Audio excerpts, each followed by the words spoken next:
Leon here. Welcome to At Home with Music. This is going to be the last video in our series, Is Music Important to God? And we're talking specifically about music in the Old Testament.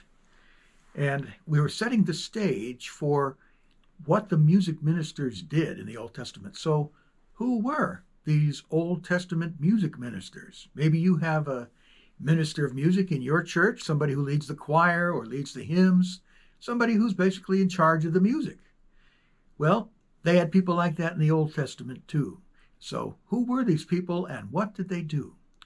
The Old Testament music ministers were the Levites. They were the original ministers of music.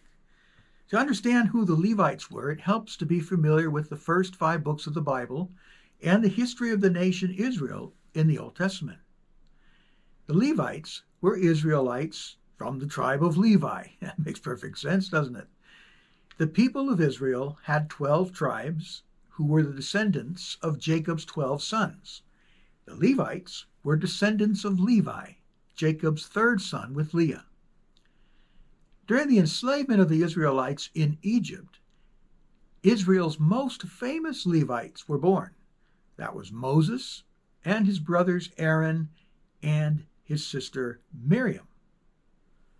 Now you can read in the book of Exodus about how the Israelites broke free and left Egypt for the Promised Land as Moses led them. Obviously, I don't have time to tell the whole story of the Exodus at this point, but you can certainly read about it. Miriam was a prophetess, and Aaron was chosen by God to be God's priest, the bridge between the people and God. You can read about that in the book of Exodus, chapter 28. Before reaching the Promised Land, the Israelites spent 40 years in the desert. During this time, the Israelites rebelled against God and turned to idolatry. You can read all about that in Exodus 32. Levi's tribe remained faithful and fought against the idolaters. The Levites were chosen by God to care for the temple and guide the people in worshiping God.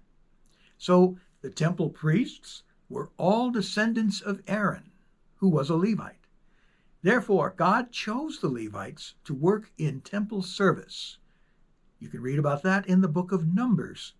That's where it says, and you shall bring the Levites before the tent of meeting and assemble the whole congregation of the people of Israel. When you bring the Levites before the Lord, the people of Israel shall lay their hands on the Levites, and Aaron shall offer the Levites before the Lord as a wave offering from the people of Israel, that they may do the service of the Lord. So what did the Levites do? Well, the Levites did all the work connected with the temple of God. Aaron's descendants, as I mentioned, were the priests. They were the only ones who could enter the temple building to offer sacrifices to God. You can read about that in the book of Leviticus, chapter 1, verses 10 and 11. They also blessed the people. They carried the Ark of the Covenant and received a portion of the sacrifices for their livelihood. The other Levites were divided into clans, and during the time of the tabernacle, this was before they built the temple, they carried all the parts of the tent whenever it was moved. When the temple was built in Jerusalem during the time of King Solomon, the Levites had assumed several other functions connected with the temple. They were porters, guards, administrators, and musicians and worship leaders. They were also teachers who taught the laws of God. Since the Levites worked for the temple, they did not receive a portion of land as an inheritance like the other tribes of Israel. God was their inheritance. Their temple work was supported with the tithes from the people. And that's in Numbers 18, verses 23 through 24. But the Levites shall do the service of the tent of meeting, and they shall bear their iniquity. It shall be a perpetual state. It shall be a perpetual statute throughout your generations, and among the people of Israel they shall have no inheritance.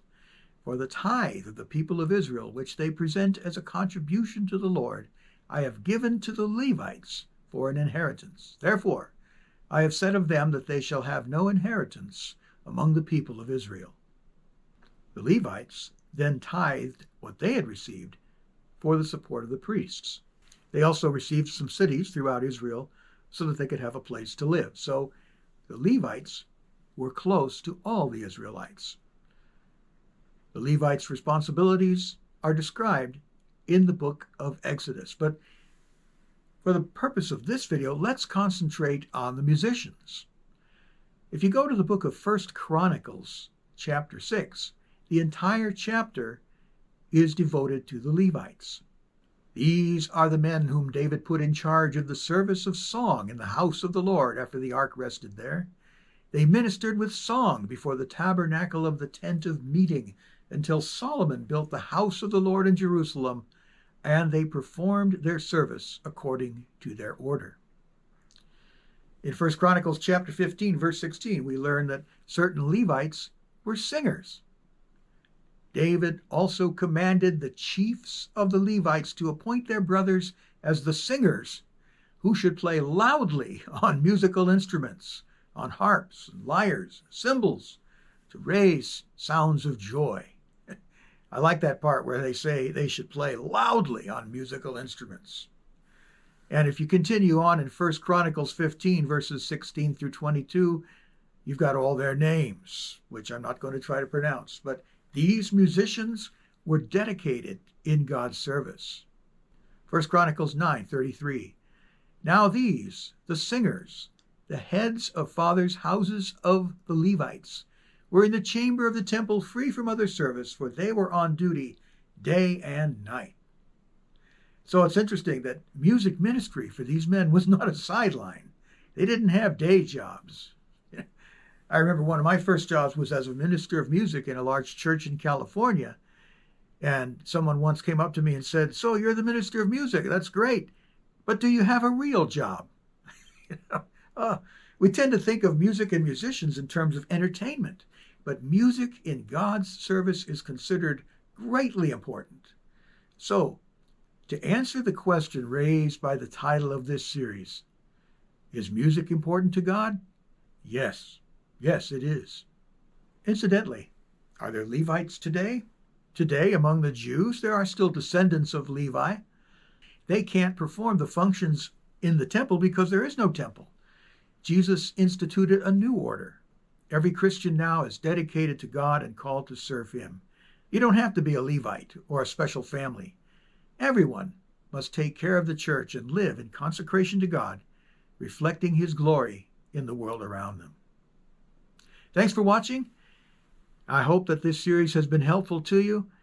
And later on, we're going to be looking more at the songbook of the Old Testament, that is the book of Psalms. And then we'll be talking about the songs that are contained in the New Testament. But for now, we have definitely answered the question, is music important to God? It most certainly is.